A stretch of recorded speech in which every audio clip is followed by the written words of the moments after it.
This right here is Sidney Crosby, a man who arguably had more pressure than any other prospect in NHL history. Or somehow, not only would he live up to expectations, no, he would surpass them. Fortunately, here comes Crosby the other way. Sidney Crosby to the goal shot. He scores!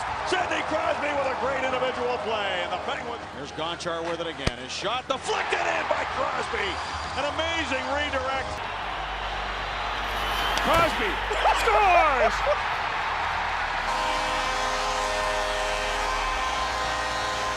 Because before the introduction of Crosby and Ovechkin, the NHL was in a rough place. As reported by Andy Bernstein at the Sports Business Journal, the NHL lost a collective $1.5 billion in the previous 9 years. Adjust that today's money and convert it to Canadian, they would endure roughly a $4 billion loss. In 2002 alone, the league would take a $750 million loss. And what's so ironic about this situation is that a big variable in this downfall was the fact that revenue was dropping from Wayne Gretzky. And you might be thinking, Rob, what are you talking about? Gretzky being traded to LA would create a domino effect that would lead to the creation of the Sharks, Ducks, Lightning, Predators. How in the hell did he create this downfall? And well, it's pretty simple. During the Gretzky era, scoring in the NHL would hit unprecedented levels, as hockey games went from being relatively low-scoring events to it being common to see 10-plus goals per game. Trying to come out in front, does the shoot the score! Keep coming around from behind that and shoot the score! He still has it right out in front, the score! As this increased scoring would lead to new cult stars emerging around the league, scoring titles being broken every season, Wayne Gretzky being a part of Hollywood being seen with some of the biggest stars in the world, now all of a sudden it was mandatory to pair goons with their star players to protect them every shift, leading to crazy brawls, fights, and overall drama. However, there's only one Gretzky and one Lemieux, meaning most if not the majority of the league became dependent on boring defensive structures, which would lead to the NHL seeing an all-time scoring low, as we would go from seeing on average 8.02 goals scored per game to 5 goals scored per game. Now, from face value, this might not seem like a massive drop-off, but think about it this way. Imagine that for every goal, that it would generate 3 points total, 1 for the goal scorer and 2 assists. Okay, this season, we will see 2,624 games played, meaning if that same drop-off in scoring happened today, it would lead to nearly 8,000 less points scored in a season. This is what we would see in the 90s, and also to why this era is referred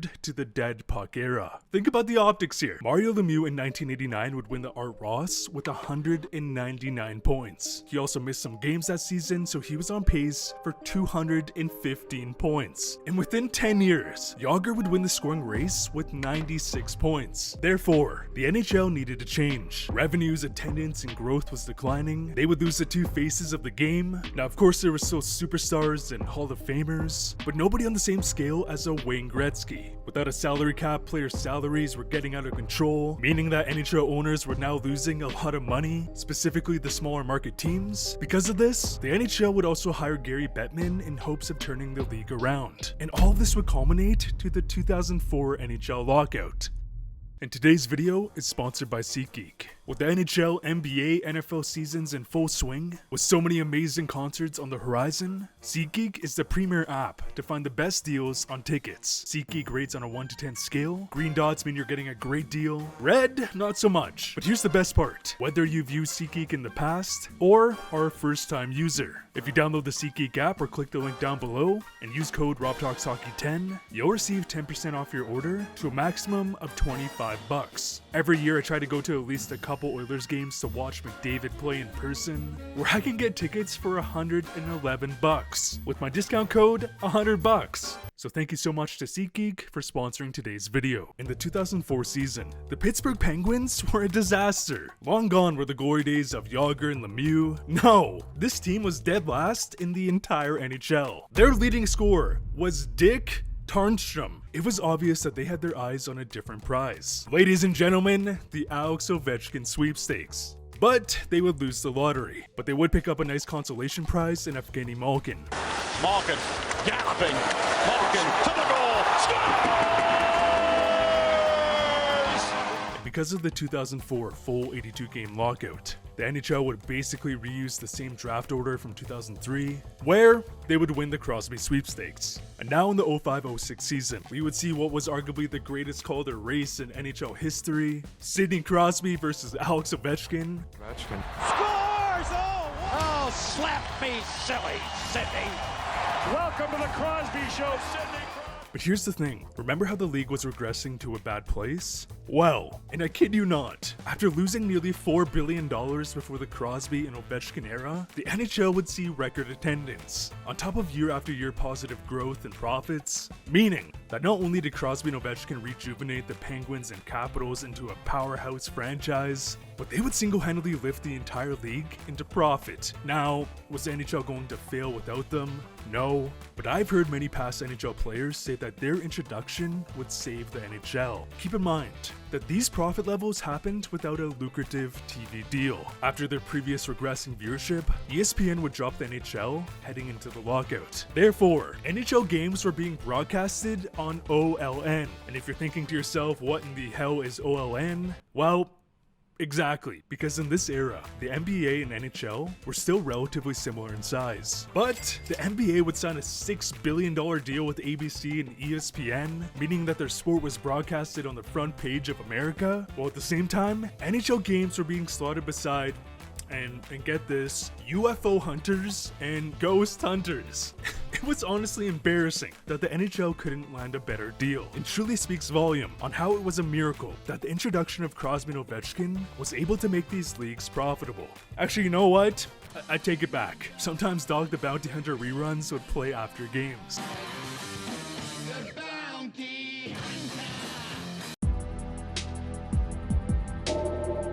By 2018, both Crosby and Ovechkin had cemented themselves as first ballot Hall of Famers. Crosby making it to 4 Stanley Cup finals and claiming 3 of them. Ovechkin seemingly on his last leg would take home his first and only Stanley Cup. Future Rob here. I made this script before Ovechkin's leg injury. Sorry about that. And after so many dominant seasons, the NHL would go from struggling to turn a profit, entire franchises on the brink of collapse, to making $6.43 billion in 2023. However, heading into the 2019 season, we would see two teams who had very similar track records head in two completely opposite directions, as we have just gone over. For one, Crosby played a massive role in rejuvenating hockey into a premier sport in the world. And 2, Sidney Crosby is arguably the most unique athlete, and that he has hands down the most humble, selfless mentality towards keeping his team competitive, because heading into the 2014 NHL season, Crosby would sign his infamous 12-year, $8.7 million AAV contract. For some perspective, PK Subban would sign for $9 million per season.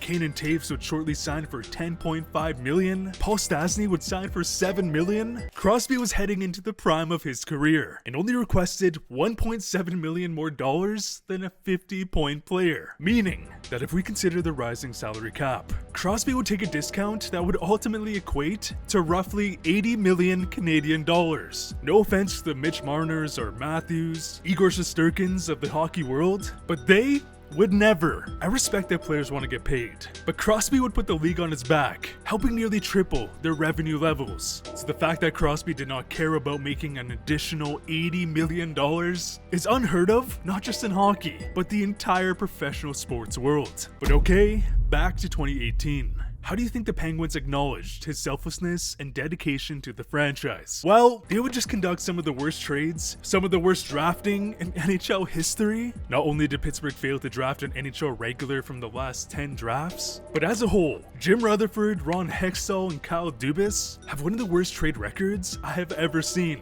On this graphic, we have the players Pittsburgh traded away and the players they've retained on their roster today. Think about it this way. They would trade away Philip Gustafsson. Looking for a goalie goal. Gustafsson, score! For Derek Brassard, who would play 54 games on the Penguins before getting traded. Pittsburgh this season is desperate for a goalie. They would trade away picks that turned into Keandre Miller, Machelli, Nick Robertson. Think about it this way. They would trade a first-round pick for Ryan Reeves. It was also heavily rumored, if not confirmed, that the Penguins were desperately trying to acquire JT Miller, who at the time was in trade talks alongside of Bo Horvat. They would offer Vancouver 2 second-round picks. JT Miller was coming off a near 100-point season. They had a real shot to acquire him, and they would offer one more draft pick than what they paid for Ryan Reeves. The Penguins are arguably the worst defensive team in the league, and they desperately need a shutdown D-man. And well, they would just trade a 24-year-old John Marino who is breaking out as a premier top 4 guy in exchange for Ty Smith, who was instantly buried behind Letang and Carlson, where he would be sent sent to the minors. They would also need more puck-moving defensemen. Oh wait, they had one breaking out in a 26-year-old Matheson. 4 goals in a row. Matheson ends the streak. Where they would trade him for 33-year-old Jeff Petrie, who would play one season and leave, while Matheson would go on to put up 62 points in Montreal. They would finally put Jared McCann in a position to succeed. Pass for McCann, spin around move, he scores! Where he would break out with 32 points in 43 games. But they would trade him, and get this, for a 7th round pick. And the only player that they have retained is Erik Karlsson, who's been a complete and utter defensive liability, and not to his fault, management's fault of course, but would single-handedly ruin their cap situation. Think about the optics here. Because Erik Karlsson makes $11 million per season, it put them into a position to where they had next to no cap space to retain Jake Guentzel, and were basically forced to trade him last season. Guentzel is a proven 40-goal, point-per-game player. Scores!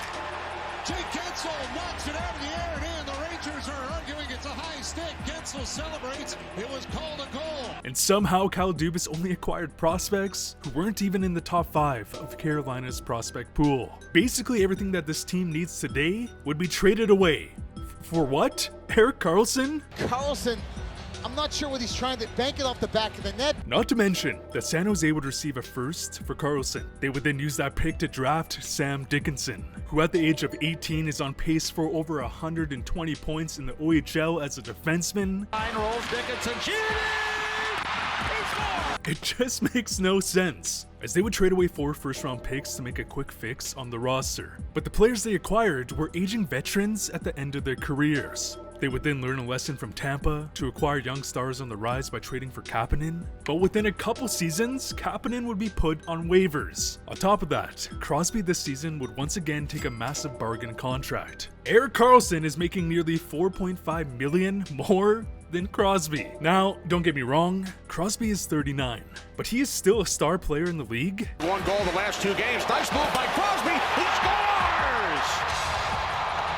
Sidney Crosby. And could have demanded way more than $8.7 million. Because on the other hand, Ovechkin and the Capitals wouldn't make any rash decisions. While at the same time Dubas was trying to see how he can make a cool blockbuster trade awesome, Washington would retain their cap space and make many ingenious trades and signings where they've now given Ovechkin a great team to finish his historic career. But here's the thing. The Penguins becoming a dumpster fire is perfectly lining up with the Gavin McKenna and Landon DuPont sweepstakes. Go check out my last video, these 2 players are absurd. So there's some upside here, and that they may end Crosby's historic career by passing on the torch to the next potential phenoms. But the point of this video is the fact that Crosby not only single-handedly helped dig the NHL out of debt, not only did he make the Penguins owners hundreds of millions of dollars, not only did he opt to take an $80 million discount on his salary, but the Penguins would fumble the bag so hard with their drafting, trades, and signings that they've left Crosby with a sad end to his historic career. And some people may be like, well, it was inevitable that they become bad after 3 Stanley Cups. And you're right. Eventually, you're right, because I would seriously argue here that the Penguins had the assets and players to sustain their contention up until Crosby retired. But no, they would instead hire Ron Hextall and Kyle Dubas to run the ship into the ground. As I've been hearing Dubas say, you know, I think it may be time for a rebuild. Yeah, it's time for a rebuild. You put the final nail in the coffin with the Karlsson and Guentzel trades. And I would love if Crosby went to the Avalanche, but seeing his passion and commitment to Pittsburgh, there is basically 0 chance of this happening. I would really appreciate ya if you left a like on this video, and a big shout out to SeatGeek for sponsoring today's video. Click the link in the description to receive 10% off your next order. Maybe even use SeatGeek to go see Ovechkin and Crosby in their final stretch. And as always, thanks for watching.